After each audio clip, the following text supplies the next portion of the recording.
aí, gente? É muito legal dar as boas-vindas a todo mundo que está acompanhando este vídeo de estudos sobre as leis de Newton.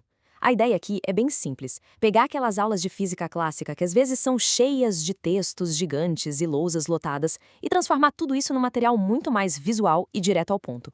Quando a gente organiza as informações desse jeito, a mecânica clássica deixa de ser um bicho de sete cabeças, né? Ela vira uma jornada super lógica e honestamente fascinante. Bom, vamos mergulhar logo nisso. O nosso roteiro de hoje vai passar pela base da dinâmica, a primeira lei da inércia, o princípio fundamental, a terceira lei de ação e reação, e para fechar com tudo, a gente vai ver aplicações práticas na física dos elevadores e no temido desafio do plano inclinado. Então, partindo para a nossa primeira parada, a base da dinâmica, que é basicamente aprender a falar a língua da física. Olha só, antes da gente sair calculando qualquer coisa sobre como o universo se move, precisamos entender o que é força. Em termos práticos, uma força é qualquer interação que consiga causar uma aceleração em um corpo que tem massa. Mas não é só sobre movimento, viu? Forças também servem para deformar objetos, tipo amassar uma folha de papel, ou para manter um corpo em perfeito equilíbrio estático, anulando todas as outras interações. E para padronizar a ciência no mundo todo, o Sistema Internacional determinou que a unidade de força é o Newton, aquele N maiúsculo, numa homenagem justíssima ao Isaac Newton, claro. Só que tem um detalhe super importante: a força é uma grandeza vetorial, ou seja, só um número jogado ali não resolve. A gente precisa definir a magnitude, a direção, tipo se é horizontal ou vertical, e o sentido, se está indo para a direita, para a esquerda, para cima ou para baixo. Com essa base construída, a gente chega na parte 2, a primeira lei, a famosa inércia. Sabe aquela preguiça natural de mudar as coisas? Pois é, a inércia é literalmente essa tendência absoluta que todo corpo tem de resistir a qualquer mudança no seu estado de movimento. E isso ilustra perfeitamente um conceito que, nossa, confunde muita gente. Pensa assim: se a força resultante sobre um objeto for exatamente zero, ele pode estar totalmente parado, em repouso absoluto, ou pode estar em movimento retilíneo uniforme, viajando numa linha reta numa velocidade constante. Para a física, no quesito inércia, essas duas situações são exatamente equivalentes.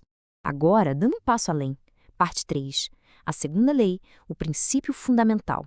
É aqui que a gente encontra aquela que é com certeza a equação mais icônica e reverenciada de toda a mecânica clássica. F é igual a m vezes a.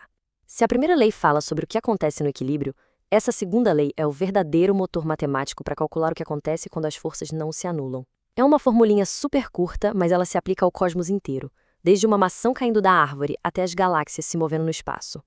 Tudo obedece a essa relação elegantíssima.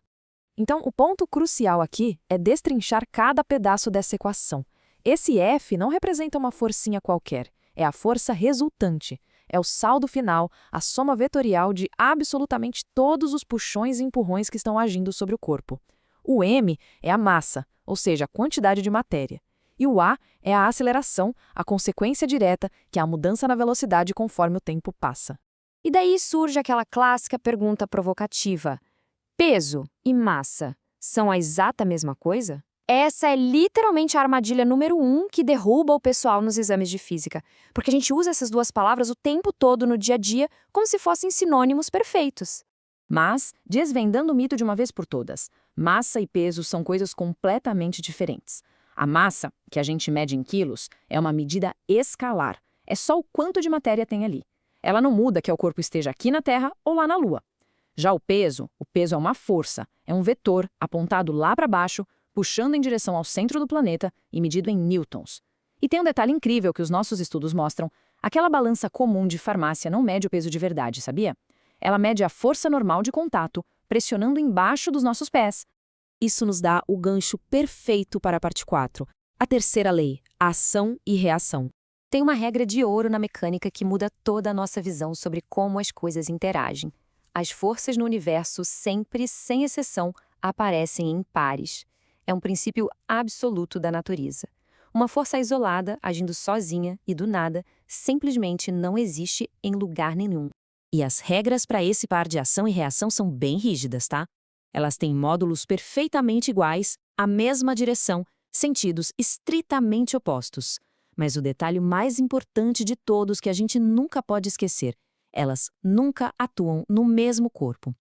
É por isso que o peso e a força normal quase nunca formam um par de ação e reação. Pensa numa partida de futebol. Quando um jogador chuta a bola, a ação está na bola, mas a reação volta direto para o pé do jogador. São sempre corpos diferentes. Muito legal, né? Então vamos ver isso acontecendo na prática. Parte 5. A física dos elevadores.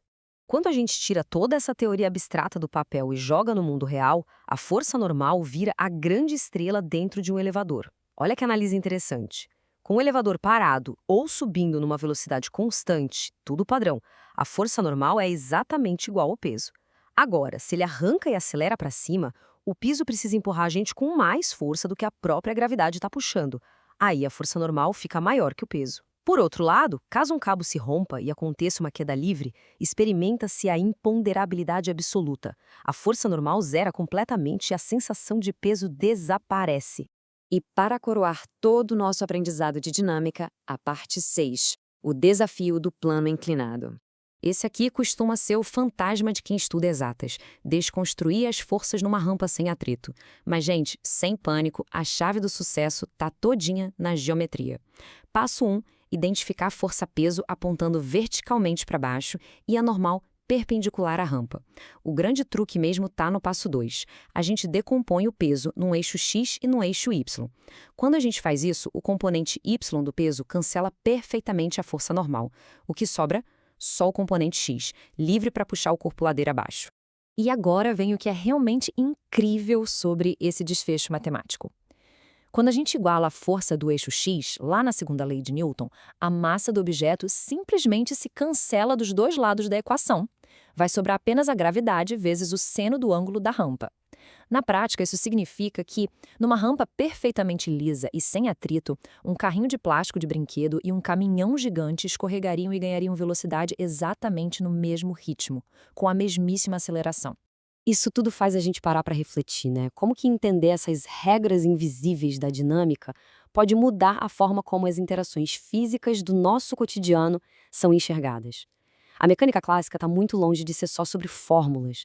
É sobre decifrar as regras do jogo do mundo físico, entender como as forças agem sempre em pares, como a inércia protege o estado de movimento e como a aceleração é gerada o tempo todo dá um significado totalmente novo para experiências simples como frear o carro, subir num elevador ou ver uma folha caindo. É um balé matemático espetacular esperando para ser interpretado. Espero que esse vídeo de estudos sobre as leis de Newton tenha sido essencial para clarear esses conceitos. Bons estudos e que a curiosidade nunca pare de se movimentar.